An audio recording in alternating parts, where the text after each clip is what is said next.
kalau di Baduy kan mungkin kalau bahasa kedokteran ya lambung gitu kan. Semacam ya kayak gitu sebenarnya apa gitu. Terus gigi contohnya kebanyakan gitu. Oh gitu ya.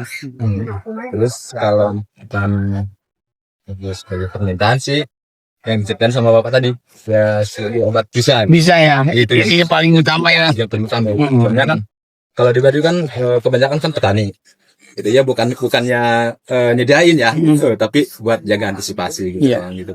Kalau berobat kemana? Kalau berobat mah paling jauh ke Jahe. Ke puskesmas. Iya. Berarti masyarakat kalau sakit udah otomatis ke puskesmas ya Iya. Pak ya?